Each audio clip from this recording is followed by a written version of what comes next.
How do I XYZ? How can I? How much does it cost to? They Google for answers to the questions that are keeping them up at night.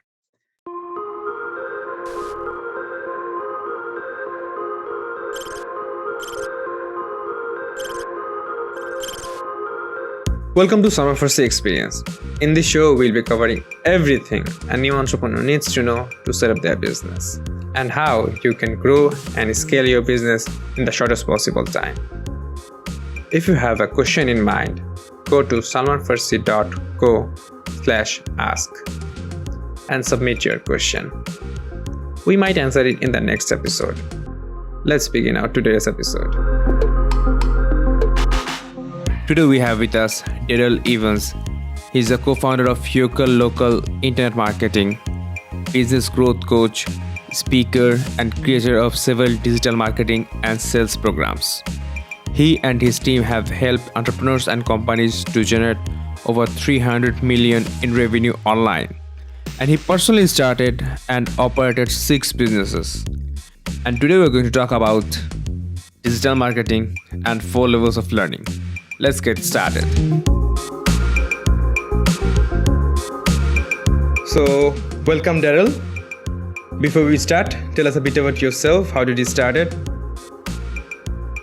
Yeah, thanks for having me. I got started at a relatively young age in entrepreneurship when I was in college, actually. I was around 20 years old. And, I guess maybe in thinking, I started before that because I was just drawn to entrepreneurship through magazines that I read and just being in business. I worked at a young age for a fast food restaurant called Taco Bell here in the US. And, I studied business in college. So got bit by the entrepreneurial bug, started a number of things. Some of them were side hustles. A couple of them didn't go well. But then it seems like I got it right the last 20 years. I'm in my 20s and I started in my 20s. So we have a bit of common things. Yeah. I know a lot about doing it in your 20s.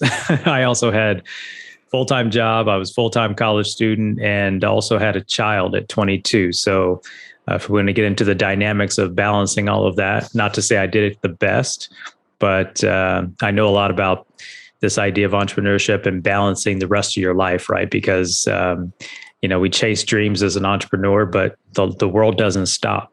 Life and bills and college and education and family and, those type of things don't stop because you've got this vision of being a successful entrepreneur. So I've learned a lot about balancing those equations. I've certainly done it wrong in many cases. And then, of course, learned through those mistakes and certainly think I've put together a better plan that works for me today at 51 than when I was in my 20s. That's a long journey. Yeah. So when you started in your 20s, so from your experience, at our 20s, what kind of mistake we made? Or what kind of mistakes have you made in your 20s? Yeah, in my 20s, I made both mental and physical or experiential mistakes. I want to start with the mental mistakes because I think that's where a lot of entrepreneurs struggle, and not just struggle in their 20s, even to this day, because I work with entrepreneurs from all ages, all walks of life. I've got entrepreneurial clients who are in their 60s, who are running startups. I've got entrepreneurs who are in their 20s, who work with our digital marketing agency. So I'll talk about the mental mistake. The mental mistake in my 20s was one of the big ones, was actually not believing in myself soon enough. In other words, I had this cushion of a job, and the job paid pretty decently. I also had a little bit of FOMO in that I didn't want to let go of the job to go all in on my entrepreneurial dream at that time. And so the mental mistake was not making a committed decision early enough. And a lot of that comes from, and it comes from different places, right? When you're an entrepreneur and you're in your 20s, it depends on what your circle of influence looks like, your family, your friends, your support system. Many of them may not understand entrepreneurship in general because they may have been raised with the typical mentality of go to school, get good grades, go to college, get a nice job. And there's nothing wrong with that. But in your 20s, and in my 20s specifically, I didn't have a cheering section to go do entrepreneurship, but I also didn't have a negative cheering section either. I didn't have anybody talking me out of it. But it was hard to find people my age who saw what I saw or believed what I believed. And therefore, some of that journey is lonely in terms of making decisions and going against the grain when everyone else is going a different direction. So I think the mental mistake for me was I wish I'd started I wish I'd have went all in on entrepreneurship a few years earlier, maybe 3 to 5 years earlier. From a experiential or physical standpoint, I didn't know what I didn't know. If that makes any sense, I made a lot of mistakes. I started a couple businesses in my 20s and just didn't know what I didn't know. And the mistake would have been not that the business idea was bad, was that I didn't understand how to evaluate the business opportunity. And I was chasing the wrong thing. I was chasing the revenue. I was chasing the money. And I wasn't really passionate about a couple of those things that I started. One of them I started with a friend of mine who was in college with me, and we're still friends to this day, even though that business didn't work out. But I didn't have the right experience, and I was a little hard-headed, if that makes sense. And I just didn't know what I didn't know. They talk about, we talk about the 4 levels of learning. And I was definitely in the beginning stage, very immature as a learner of business at that point, because I just didn't understand what I didn't understand. And then we move up to, we know that we don't understand something. And then we move up to, we consciously understand something. And then the fourth and the best level that we'd like to get to is we unconsciously know how to do something. For example, tying our shoes. We don't have to think about how to tie our shoes. Yeah. We are unconsciously competent at tying our shoes. So I think the early lesson for me in the 20s is recognize you don't know what you think you know. It doesn't matter what technology you grew up on, and you're in your 20s today. You guys grew up on tech. You're growing up on technology that is native, foreign to me, right? But there's also a beauty in that, in the sense that tech doesn't make your business grow. There's certain aspects of business that you have to learn, and it doesn't matter if it's a tech world or a non-tech world. And I was very fortunate to adapt from a non-tech world to a tech world very early, and I saw the early signs. But those would be some of the mistakes, right? So not going in and believing in myself, and then not recognizing that I didn't know what I didn't know, and seeking out mentorship and coaching earlier in my journey. You mentioned about 4 levels of 4 levels of learning, 4 levels of consciousness. 4 levels of learning, consciousness. So I was saying, can you say more about that? Yeah, sure. So, it comes from the world of psychology, and it really, I don't know its origin to business, but I learned about it and applied it to business. And so the 4 levels of learning, 4 levels of consciousness, 4 levels of mastery, you may even heard it spoken about in different circles, is unconscious incompetence, which is the lowest level of understanding. Unconsciously, meaning you're not aware that you don't know how to do something. Incompetent. Unconscious incompetent means you don't know what you don't know, right? So just by merely starting a business, for example, today, because, and let's just use folks in their 20s, for example, they're in their 20s, they grew up with cell phones in their hand, iPhones in their hand, they grew up with computers and laptops at school, and you had social media in your daily life doesn't make you smart at online marketing, right? Yeah. If I look at the flip side of it, I work with a lot of clients who are in their 50s and 60s who are masters of their craft, masters of their industry, who never built their business online. But just because you're a master of your craft, which goes to the highest level, right? They're unconsciously competent at the craft of what they do, and they've been doing it for 20 or 30 years. They still are unconsciously incompetent when it comes to growing their business online.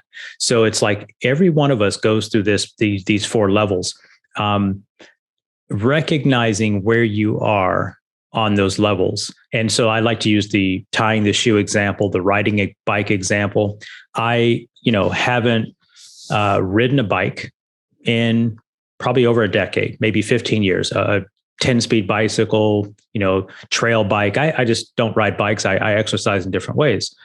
But I learned how to ride a bike when I was a kid. I am still unconsciously competent that if I got on a bike today, I'd know how to ride it. And we could assign that to putting on our clothes, tying our shoes, driving a car. Like, you don't have to think about driving a car once you learn how to drive a car.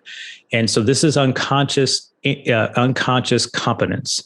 And I think in business, there are aspects of us as entrepreneurs, we got to find out what we're really good at and what are we unconsciously competent at. And as an entrepreneur, you have to find people who are unconsciously competent in the other aspects of growing a business.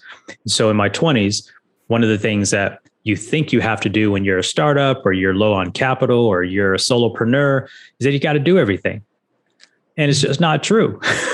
There are people that are unconsciously competent at everything that has to happen in your business. And now with a global economy and a global workplace, you can find someone who is unconsciously competent at every aspect of growing a business. So for example, in my world, to this day, I don't love doing graphic design. I have learned enough graphic design to just get by. So whenever I sit down at a computer and I have to do anything with graphics, because graphics are a big part of digital work today, well, I am consciously incompetent, which means I know that I don't know how to do it at a masterful level, but I am consciously competent at doing it on Canva. You see the difference, right? I can't use Photoshop and Illustrator and all of InDesign. I don't use those programs, but I'm a master in Canva. But if I compare what I can do in Canva to what a graphic designer, a high level, in fact, someone who used to work for us at our agency has gone on to work for Pixar, right? If I compare myself to Andre, who now went on to work for Pixar, I am completely incompetent compared to this kid, right? So this is just, it's mental work, right? And I think a lot of times we become entrepreneurs, and I hope I'm serving your audience with this in some way, is that we've got to get out of our way as quickly as possible. We've got to look for leverage points in business growth.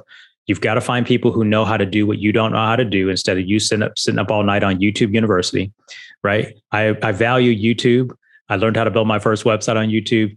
But if you just spend all your hours on YouTube University trying to do everything in your business, you're going to waste time, hours, money, and effort, and you're going to burn yourself out. Because I guarantee you, for something you can afford, there's somebody somewhere in the world who is willing to do it, ready to do it, and they're at that highest level of competence, who can do it faster than you, better than you, and it gives you the leverage point in your business. And when you think about growing a business, business growth is all about leverage points. Yeah. Personally, I'm good at Photoshop and other stuff than Canva. Yeah, exactly. Right. You're good at Photoshop. So Canva to you is like a step down, right? Canva is hard for me. Yeah. Well, that's because you're good at Photoshop, right? My head of creative design is not a fan of Canva. She's trained at a higher level than that. So stepping down in Canva is like an insult to her. I personally feel it's not an insult. It's like I know every tool of Photoshop and Premiere Pro, so I'm comfortable using those. When I'm using Canva, it's like it's hard to do the detailed works. Well, it wasn't built for it. That's why. Yeah. It wasn't built for the detail. It was built for the beginner.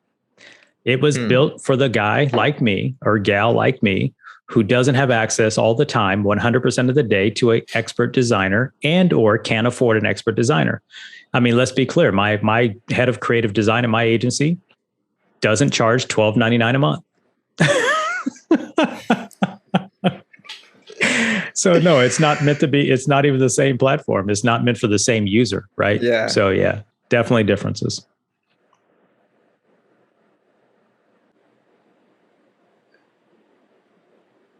What does success means to you?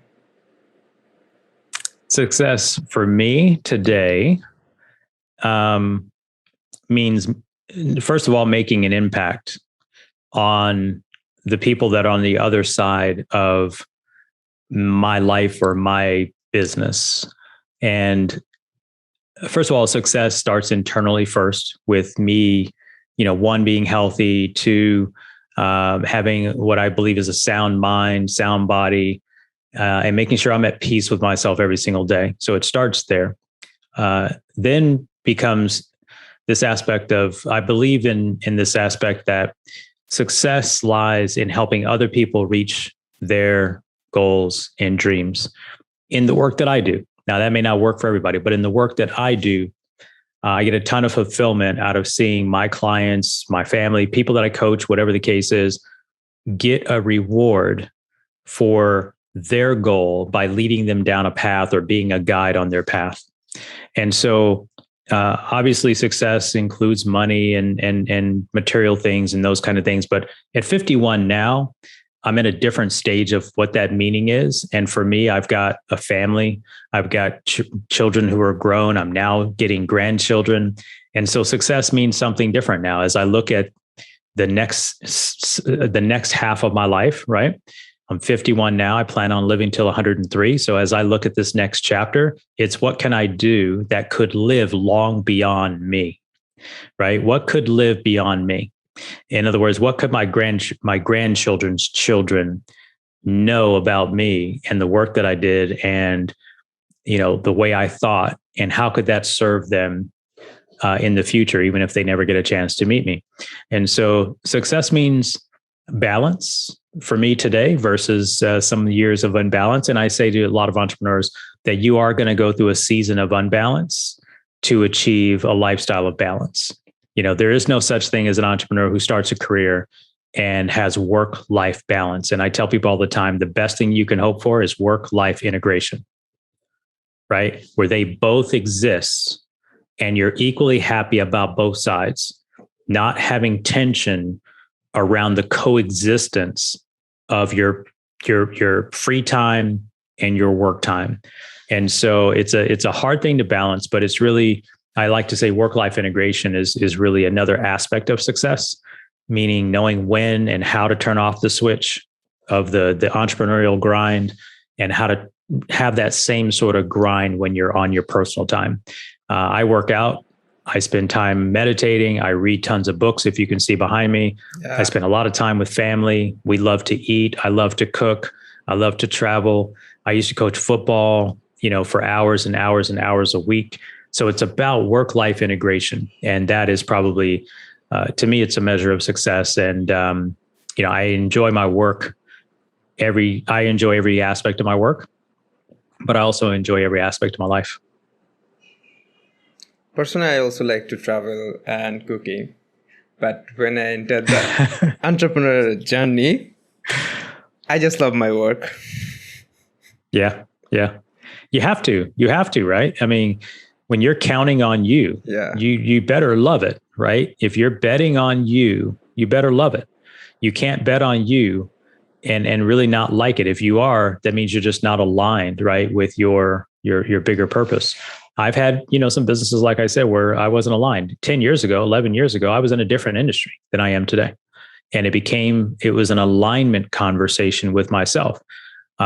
It was having a vision for the future when I began to evaluate, do I want to stay in this world, this industry, this business? And the answer became no.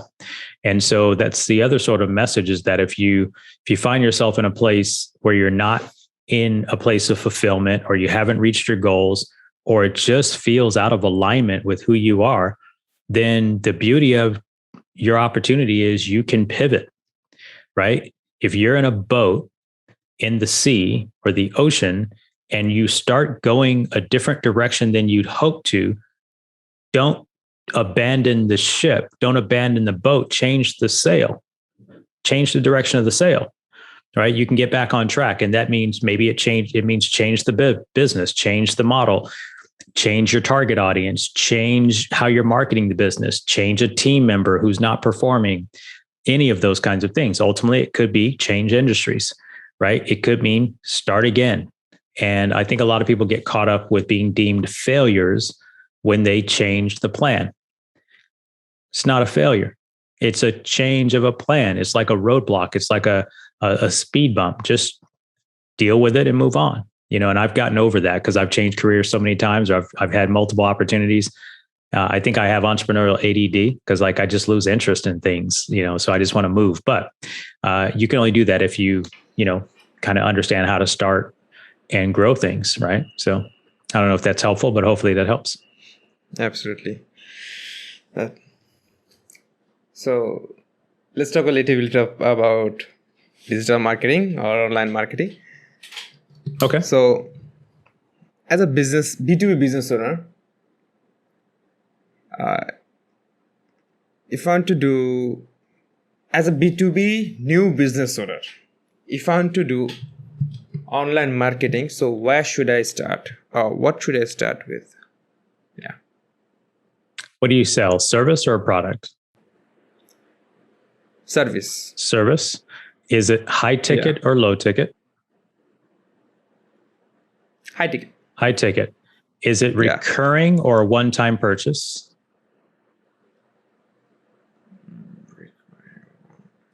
Are they going to come to you over and over again? Are they going to come to you over and over again? So it's recurring. Recurring. Is your prospect searching for what you do, or are they someone that's who you need to go find and sort of talk to them about your service? Meaning, do they go to Google looking for someone that's in your field? Yeah. Is that a normal path of journey for them?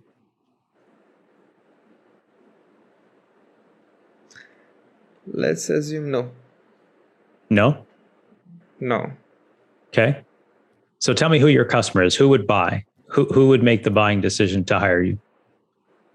CEO, head of marketing, head of sales? Who is it?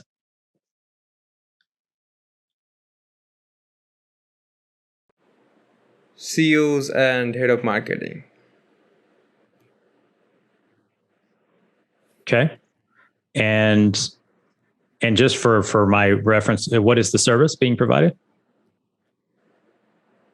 Is it graphic design? Actually create the company in my head suddenly, so I don't have all that answers. Oh, yeah. Okay. So let me do it this way. If you're starting in digital, I ask those questions because there's a very, you can backtrack into the best place to find customers, right? The best place to find customers is when they're looking for your services. And so I'm almost always going to try to figure out if your customer can be reached through Google.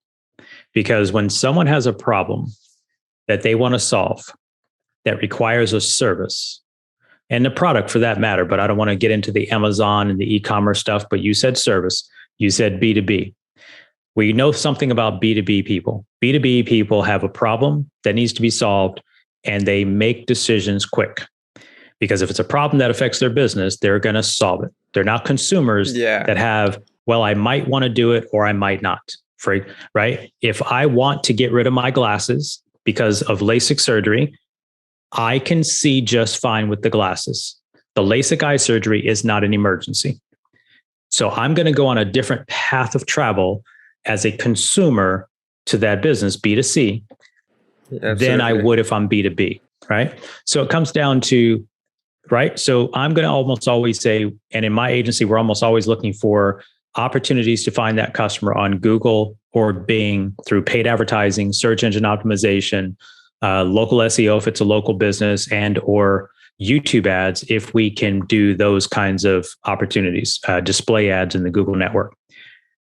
However, it doesn't mean that we shouldn't consider the other places that person is hanging out. So when you talk about a B2B CEO or head of marketing, the obvious choice is LinkedIn. The issue, though, with LinkedIn is most people don't use LinkedIn. I think the average user uses LinkedIn about 23 minutes per month versus Facebook is 43 minutes per day. So now the question is, well, Darrell, I don't think my B2B high-end CEO is on Facebook. Well, they're on Facebook. They're just not doing what you think on Facebook. So what we always say is when we are doing something to reach a customer or a potential customer, we need to have a holistic strategy of everywhere they possibly could be hanging out online.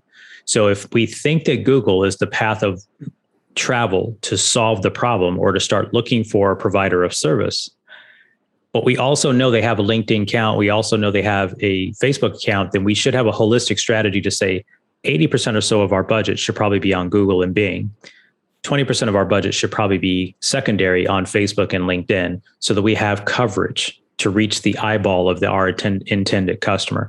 And so that's the answer that I could give you based on the limited information you provided. But for any of your listeners, the fastest way to get to a paying customer is to insert yourself in their journey when they are searching for a solution to solve their problem. And in most cases, if you're a service business, that's Google first. It is what it is, right? Yeah. They own the search market and they make money from ads and they have all the real estate. And so your job is to figure out how to play well with Google. A lot of people try to go after B2B service providers and B2B, CEOs and big decision makers on social media first. And it's unfortunately just not where they're actively searching for the solution. So you might as well go to the place where they're searching for the solution and do proper keyword research, write proper ads, and have a proper opportunity there to show up in their world. Yeah. How can I find what marketing channel is the best for my business?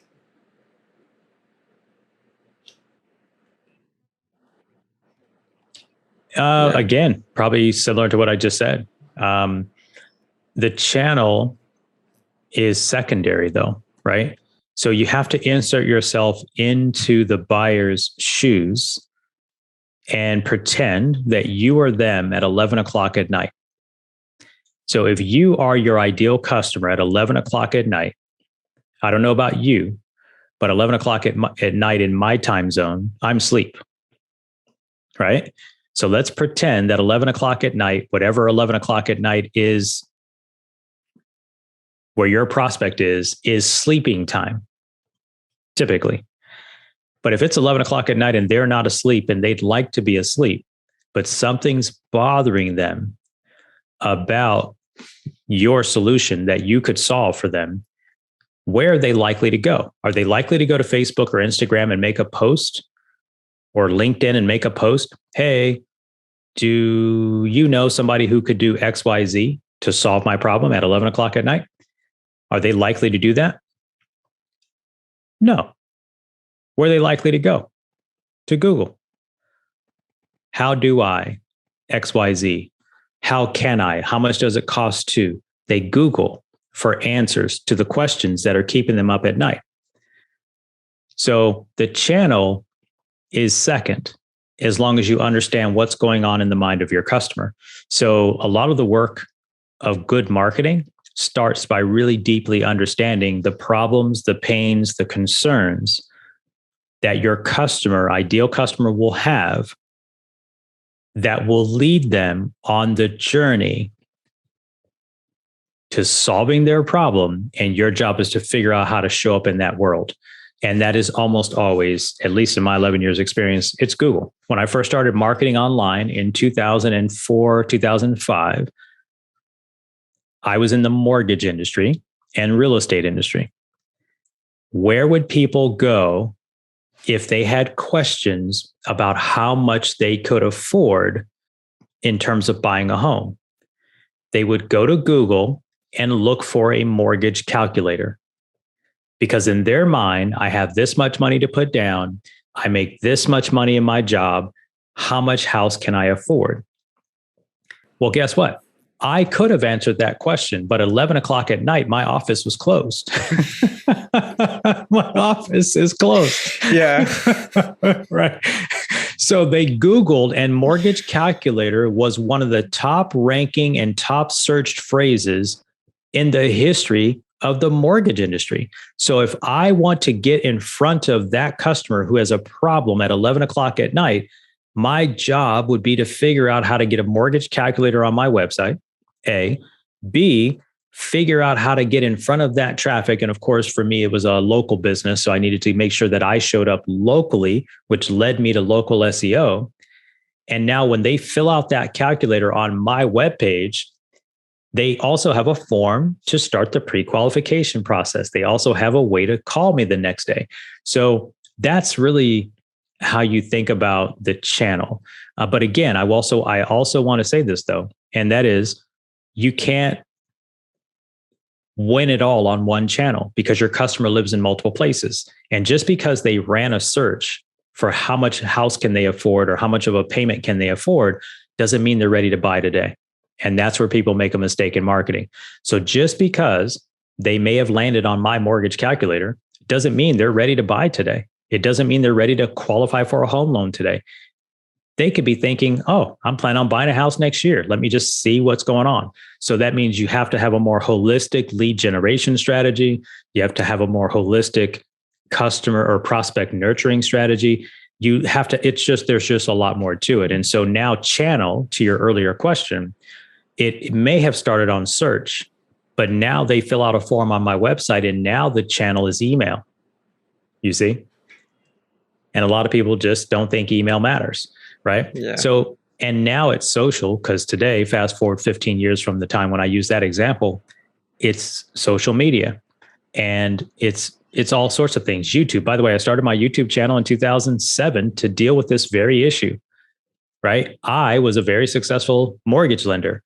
I couldn't be on the phone every day answering everybody's one-off questions. Right. So I created a YouTube channel and started recording all of the questions I would typically get in the home purchase process. And I recorded videos with an answer to every question, put it on my YouTube channel.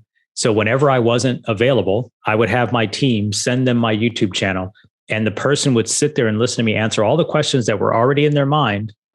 How did I know they were in their mind? Because they were in the minds of all my other customers. Yeah. Right. So that's called leverage, right? I got leverage by saying, I'm tired of answering the same question over and over again for 50 new home loan applicants every month. Let me just record the answer to all these things because they don't change, right? And then I put it on the YouTube channel. And then I would have my team, when they would call in, if I was busy, I'd have them send them a link to the YouTube channel. By the time I spoke to them, they were like, oh my gosh, you answered all my questions. Let's get the home loan started, right? So that's channel, right? So if you look at that, even 15 years ago, it may have started on Google. It may not have. It may have started on Google. It might have ended up in YouTube. It might have ended up in email, but it was a combination. And if I'd have just used the mortgage calculator, I'd have lost.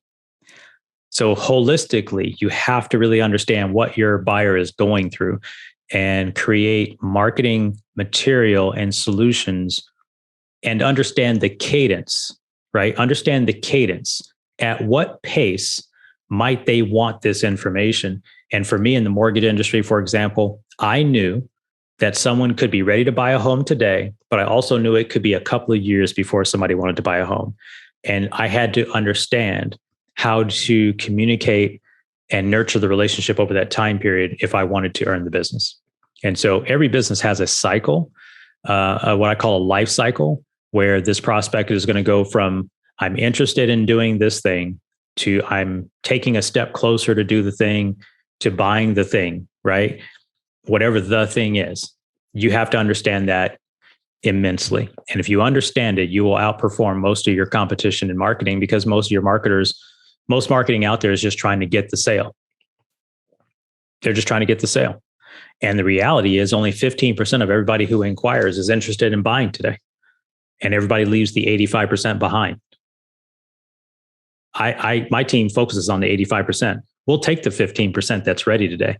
We crush it on the 85%, right? So if you're not ready to buy for 2 years, you're going to know who we are at the time you're ready. That's just how we do it for all of our clients. That's how I've done it for decades. I don't care when you want to buy a house back then. I don't care when you need the mortgage. You're going to know who Darrell Evans is. At that time, you're going to know who my team is. If I look at my agency right now, we have a client, one perfect example. We had a dentist to get out of medical school, start his dental practice, called us. He wasn't ready to afford us. We helped him for 2 years for free with some educational material. And by the time he saw enough success in his business, he called us, did the contract in a couple of days, done deal. Why did he do that? Because he already knew we knew what we were doing, because we'd already shared free concepts with him that he used on his own. And he's like, okay, I don't want to be a marketer. I want to be a dentist. Let me hire the agency to do the work. And we took over. So, and we helped him grow his business. So hopefully that helps. Yeah, it does. Am I going to advance for you? Is this too advanced for your audience? I don't know. No, it's not advanced. Sometimes you got to slow me down. I didn't find that much advanced. Okay. So, how to build a strong relationship with those 85% of people who are not ready to buy today or right now? Yeah, easy. Be helpful. It's really simple. Be genuinely helpful in helping them understand all of the dynamics to your product or service. For an example, go back to the mortgage world. There are a lot of moving parts that happen in purchasing a home here in the United States. There are lots of people involved. There are lots of opinions about the process. A lot can go wrong. A lot has to go right. If someone has never been through that process, I'm obligated to help them understand the process, right? Yeah. Have you ever flown on an airplane? Probably, right? Yeah. So far. An airplane, just, okay, no airplane. Okay, so this example won't work.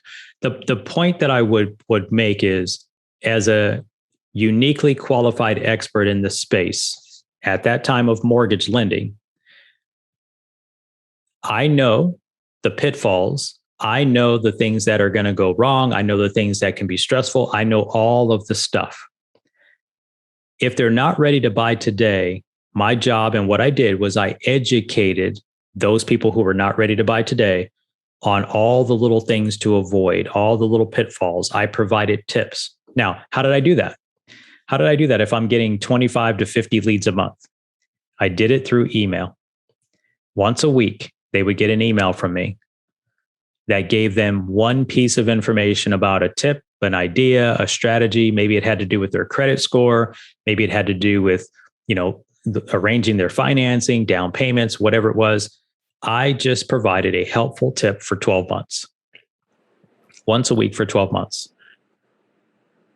Now, if they decide, that was the typical time period by which somebody would buy. It wasn't that it could be, in most cases, it wasn't longer than 12 months, but most times someone was making a decision inside of 12 months. Well, guess what? Guess who didn't do that? My competitors. Because my competitor was like, hey, let's do a mortgage application today. Let's run your credit today. Well, they're like, I was just trying to get some information. Okay, bye. That's what the majority of the lenders would do. And so I stayed top of mind through a simple email marketing drip system. I never forced the sale. I was just helpful, right? Yeah. And that help brought people right back to me ready to do business. The same way I just mentioned it for the dentist in the agency. I've been doing this for a long time. It's just being helpful, right? Who would you rather work with? Someone who's helpful or someone who just wants to make a sale? Someone who wants to help, who's helpful. Right. So digital marketing, you just have to figure out how to be helpful. And today it's not just email, it's through, are you helpful in your social media posts? Are you helpful on your YouTube channel? Are you helpful in webinars? Are you helpful in terms of free resources on your website? There are numerous ways to be helpful. And of course, we have all the technology today to have a cadence that is appropriate to their journey to help them. So that's how we stay. By the way, we don't close all 85% of the people that didn't buy today, but we get a fair percentage of those otherwise. And it doesn't cost anything. That's the other thing, right? If you know that there are 32 questions that your customers have, during the buying process or along the way, it takes you could be done in 10 days writing all the videos and all the emails for all that stuff. You'd be done in 10 days, 2 weeks tops. You put them into a system today, anything from MailChimp to what we use at our agency, which is HubSpot, or anything in between. You put it on an automatic cadence and you set it up such that if this person is an interested purchaser, then I know that they should get this system, and it just drips on them over a period of time. They can cancel and opt out and unsubscribe anytime. But I'm not saying every time in the email, when are you going to ask for a proposal? Hey, submit a proposal. Hey, let's do work together, right? It's just me being helpful. It's, did you know? Oh, by the way, I had a question the other day that I thought the answer would help you too. It's just thinking about what's going on in their mind, which goes back to something I said, some 20 minutes ago. Sit in the seat of your ideal customer at 11 o'clock at night. Your job is to sit in their seat and be them. They'd like to be asleep at 11 o'clock at night and they can't sleep. What's going on in their mind? What questions are they asking in their head about a problem they have that your solution can solve? Right? In the middle of the night at 11 o'clock, nobody is sitting up in the night saying, I can't wait till 8 o'clock in the morning when business opens tomorrow so I can call and hire a digital marketing agency. That's not what they're saying. Yeah. What they're saying is, I'd like to get more leads for my business. I'd like to be more visible on Google. I'd like to lower my cost of advertising on Facebook. I'd like to get more conversions on my webinar. Right? I mean, those are the kinds of queries. It's not how to work with a digital marketing agency.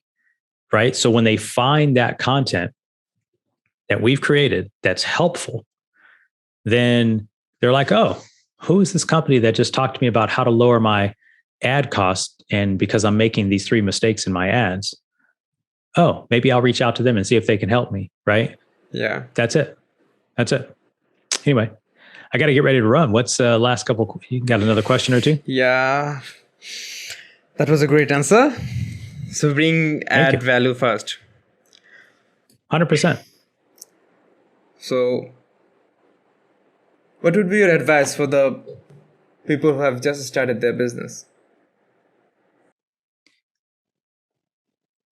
For people that just started their business, understand why you started it. Like, seriously, like, why did you really start it? Is it something you have a passion for? Is it something you feel like is just in a trending market? Get clear on your why. Like, why did you start the business? When I ultimately made the transition to a level of success, I had a deep-rooted why. So that's kind of step one. Step two is, of course, you need to figure out how to acquire customers. And number 3, you've got to be able to deliver an experience or some sort of wow factor so that you can have case studies or client testimonials or proof that what you do works. So you've got to really deliver, right? So you got to have a way to get the customer. But then once you get the customer, you got to deliver. Because today, unfortunately, we have a lot of digital, the mouse. In a click of a mouse, your whole reputation can be ruined, right? Yeah. Your whole reputation is done. Treat one customer bad today. See, I hate to say this, but if I were to treat a customer bad in 1995, 96, 97, 2000, they would tell a few people, maybe 10. Statistics say they tell 10 people. But today they'll tell Google. And if they tell Google, guess who can see it? Everyone. Everybody. They'll tell Yelp. They'll tell Facebook. And the whole world could see it. So you cannot have bad service today. And here's the funny thing. It is their perception of how you delivered, not yours. See, their perception of your service delivery is all that matters. You could have done everything properly, at least in your mind, but they perceived it as lack of performance or it didn't meet their expectations. And they can still go online and leave you a scathing review and it will damage your reputation. right? So those are the three things, right? Get clear on your why, figure out your sales process, and then deliver. Especially if you're a new entrepreneur, you've got to deliver at a 5-star level early on for the purpose of getting those testimonials and those reviews so you can build social proof. Because again, if people come to my agency and they're comparing us to another agency, and I've got a 4.8 or 4.9 average rating across the platforms that matter where people are checking, and you have no rating, I'm probably going to get you, right? Absolutely. All things being equal, if you're a similar type of agency as mine, I'm going to beat you because other people have voted for my company, right? And it's not that we've got 40 some odd reviews or whatever. That's certainly not the most reviews of any agency. But if you have none, you could be just as good as me. But if you have zero proof, someone's likely to say, oh yeah, these other 40 people have said great things about him. Nobody's worked with him though. So you got to build up that proof that you deliver. And so those would be a couple pieces of advice that I would share. So I took a long time. So where can our listeners find you? The best place to find me if you're on social media is on most social networks at Mr. Darrell Evans. Or if you want to find me personally, you can find me at darrellevans.net. And thanks for having me on the show. Really appreciate it. It's my pleasure. So that's how we end it. Sounds good. Thanks for joining us today. Hit the subscribe button. And if you're listening this on Apple Podcast, please leave a review. This will really help us to make our future episodes better. Have a question in mind? Go to salmanfarsi.co/ask and submit your question. We see every submission and we might answer it in the next episode. Thanks again for listening. We will see you on Tuesday and Thursday. Have a great week.